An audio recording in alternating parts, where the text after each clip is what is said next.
قال النبي صلى الله عليه وسلم تركت فيكم أمرين لن تضلوا ما تمسكتم بهما كتاب الله وسنتي.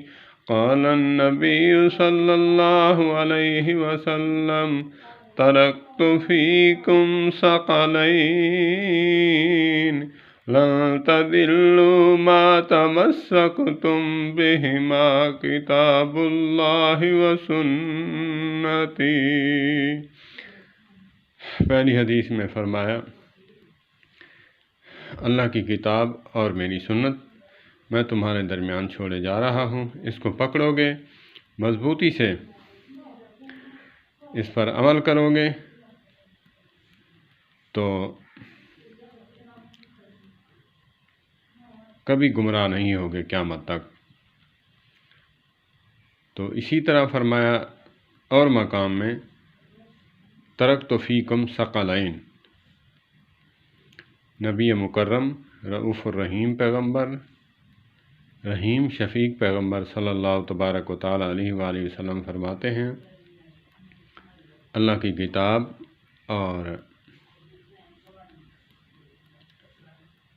ترکت فیکم امرین لن تضلوا ما تمسکتم بہما کتاب اللہ وسنتی. دوسری حدیث میں فرمایا کہ میری سنت قرآن پاک، میری سنت اور ثقلین مراد میری اہل بیت اطہار کی سنت، اس کو مضبوطی سے پکڑو، قیامت تک گمراہ نہیں ہو پاؤ گے. اور کیا فرمایا قال النبی صلی اللہ علیہ وسلم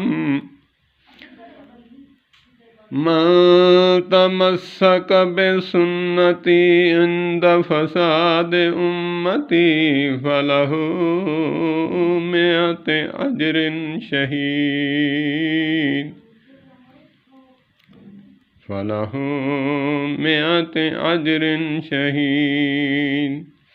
ایسی سنت جو لوگ بھلا دیں اور آپ اس کو زندہ کریں تو لوگ جو ہے آپ پر چیمے گوئیاں کریں اور باتیں کریں، آوازیں کسیں. ایسی سنت کو زندہ کرنا اس حالات میں تو آقا محمد کریم صلی اللہ تبارک و تعالی علیہ وآلہ وسلم فرماتے ہیں کہ اس کو 100 شہید کے برابر کا اجر و ثواب اللہ پاک عطا فرمائیں گے. اور یہاں لوگ کہیں کہ میں داڑھی رکھوں، لوگ داڑھی سے نفرت کرتے ہیں، مجھے 100 شہید کا اجر بھی ملے گا، مقام بھی ملے گا. مقام اور چیز ہے، اجر اور چیز ہے. اللہ پاک شہداء کا مقام کسی کو نہیں عطا فرماتے، وہ مقام اعلیٰ و عرفہ ہے انبیاء کے بعد، لیکن اس کا اجر جو ہے اس کے برابر عطا فرمائیں گے. اللہ پاک ہمیں دین سمجھنے کی توفیق عطا فرمائے. والسلام علیکم ورحمۃ اللہ وبرکاتہ.